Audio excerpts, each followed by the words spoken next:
everybody, welcome to the internet's this particular Facebook page's #1 rated Facebook Live program. At this given time, 3 to 5 things we did not have time to talk about today. I am your host, Fred Kennedy, and once again, I would like to thank our marvelous sponsor, Corey's Clothiers, located at 569 Danforth Avenue. Did you wake up this morning looking like this?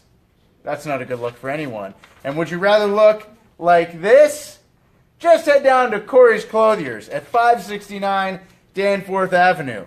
They like you more than your mom does. Once again, Sean, another absolutely fantastic slogan, which I've just given away for free. Also, today, I want to remind you that today is Greater Toronto Day, which means that you should go out there and make Toronto an even better place by just doing little things, like paying somebody's bus fare, giving strangers a hug, like a nice 5-second long hug followed by a just to make them feel loved and capture it on film and say hashtag Greater Toronto Day. First up, I just want to remind you that you're really, really good looking. You see this right here? That is a woman who's undergoing the knife. Now, let's just say she wants to get plastic surgery. That's absolutely fine. You can do what you want to do. But people these days are getting plastic surgery because the internet, namely social media, is making them feel ugly. In particular, Instagram and Snapchat. Some people are using all these goofy little Snapchat filters to make themselves look really good.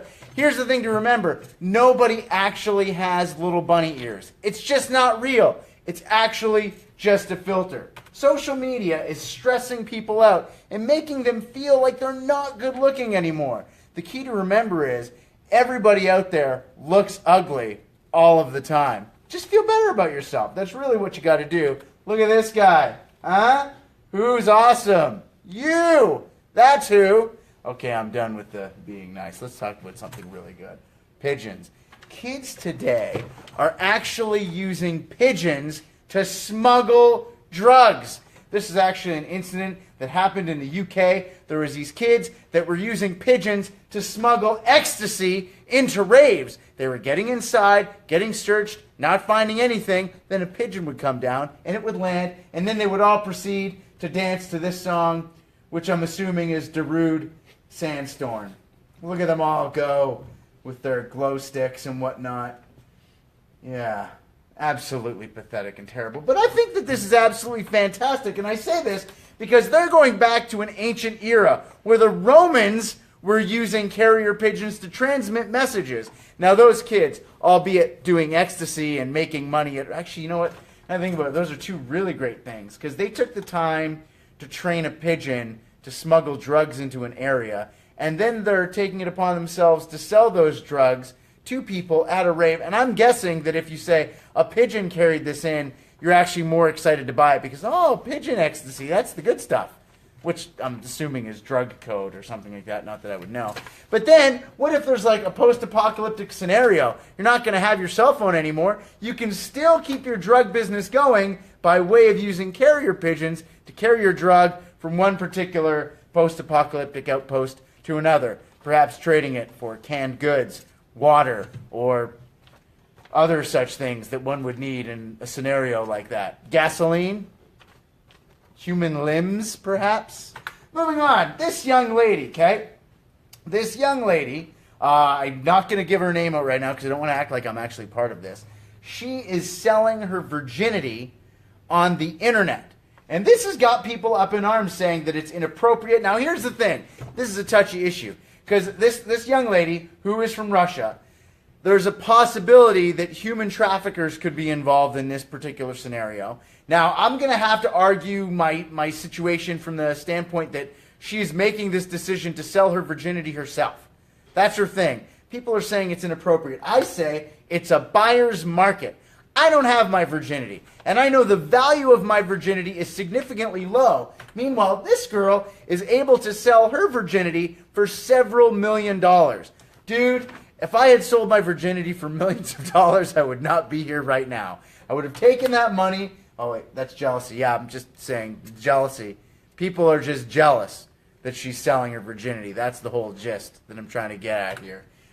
She can take her virginity and transform her virginity into a new home, which is what we all secretly want. A new home, a car, maybe a large TV, LED, with lots of channels, really good sound system, speakers in the ceiling. That would be what I would get. Maybe a projector screen, something really great. My virginity was worth nothing. My virginity wasn't like even something that I could sell. I had to beg to get rid of it. I had to pay to get rid of it. In terms of trade, I actually cooked my girlfriend in high school dinner, which at the time wasn't like a big deal. Well, now it's not a big deal, but at the time it was like a really big deal because I like went and I got pre-made tortellinis at the grocery store and the Alfredo sauce, and I didn't really know what I was doing. I cooked some chicken and I put that in the tortellinis with Alfredo sauce. And in hindsight, a dairy-based pasta meal probably not the best meal to eat, especially with lots of garlic, before being physically intimate for the first time. We don't need to get into the details, but let me just assure you, it wasn't as romantic as one would expect or hope it to be.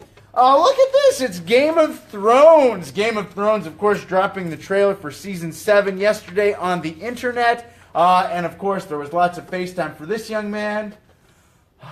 Jon Snow. You know what happened? Like, listen to this. Look at that picture. Listen to that. You know what that was? That was the sounds of millions of women suddenly needing to change their underwear. That's what that was. Everybody loves Kit Harington. He's got the perfect face, the pouty, intense. Then look at his hair. Just look at his hair. Look at that. You know, like, remember the Troy Polamalu, like, commercial that he did years ago from the Steelers? And you said it with your eyes. You said it with your eyes. Look at that hair. Like, we hate him for his hair. Great guy, by the way. He actually came on the show years ago. We interviewed him. It was before the first season. And I'm just thinking to myself, there's no way in hell that guy would ever be coming onto this show now. But anyways, Jon Snow has a very small penis. And the reason that they gave him a small penis was because you're never going to see it. You're never going to see his incredibly small wiener. There's not going to be a minuscule stunt penis used on the show at any point. But they did that because all of the other actors are getting fed up with how much attention Kit Harington gets. Because all the female, like Emilia Clarke was doing an interview and they're asking her about how she's got dark hair, but she wears this hand-woven wig. She goes, nothing gets more attention on that show than Jon Snow and his goddamn hair. So they gave him a small penis to compensate so that the rest of the cast could feel less terrible. Moving on. You see this? This is Kook's Burritos. Kook's Burritos was a burrito stand that was in Portland, Oregon. They look at delicious burritos. Burritos. Have you ever made a burrito? Because if you're not Mexican and you made a burrito, you're clearly a racist. That's right. Okay, listen. I'm going to explain the story here. This burrito stand that opened up in Portland, Oregon was opened up by these two ladies, Callie Wilgus and L.C. Connolly. And they opened up a food truck after a nice backpacking expedition through Mexico. They went there and they fell in love with these particular burritos and tortillas that they were eating in the various places that they were going near Baja. And they have been accused, are you ready? They have been accused of culturally appropriating the secrets to the livelihood of the Mexican women that they spoke to in Mexico. That's right.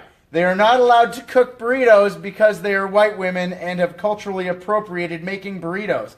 And as soon as I read that story, I realized how horrible of a person. This Mexico, beautiful, beautiful Mexico. That's where they went back. In case you didn't know what Mexico looked like, that's where they got the burrito from. That's where burritos are from. That is where they're delicious. They're amazing. And Mexico is the soccer team I always cheer for in the World Cup. Moving on. This is korma. Okay, right here. This is lamb korma. And I just want to admit and confess to you that I have also culturally appropriated chicken curry and lamb korma from my buddy Ovas's mom because I stole her recipe for lamb korma because it's absolutely fantastic, and a recipe for butter chicken, and a recipe for naan. And I didn't realize until today that all these years I've been making these delicious dishes from Pakistan that I absolutely love and grew up loving my entire life have actually made me racist. And then today, before I even came in, look at this. It's a glass of green tea. I just culturally appropriated Chinese culture by drinking green tea. That's just how ridiculous things have gotten. There is cultural appropriation. I just want to make that perfectly clear. Let's take a look at that. That right there, that is... Make it bigger? Yeah. Okay. That is cultural appropriation. The name of this Halloween costume? Native American Mistress. I was hoping that you could find the Chief Sexy costume. That's even worse. But that right there, that is a clear case of cultural appropriation. That's taking somebody's culture and turning it into kitsch and something to market. Like, making burritos and cooking food, that doesn't make you a racist. You're not culturally appropriating anything. You're just enjoying somebody's food. You're celebrating it. This is absolutely ridiculous. And this is like, this business got shut down because of this, by the way. 2 people's livelihood. And to finish this article, these accusations, these 2 white women went to Mexico, ate tacos, and then decided they would just take what the locals clearly didn't want to give them. If it wasn't bad enough, they decided to pack up all this stolen intellectual property and repackage it. These 2 women preyed upon women in order to appropriate the secrets of their livelihood. I'll say this. If the Mexican women they had seen in Mexico that taught them how to make these burritos and tacos and all this authentic Mexican cooking had plans of going to Portland's to open up their own burrito stand, you would 100% have an argument. But they weren't. They were staying in Mexico. You're just celebrating somebody's culture. There's a big difference. Really talked myself into a corner here.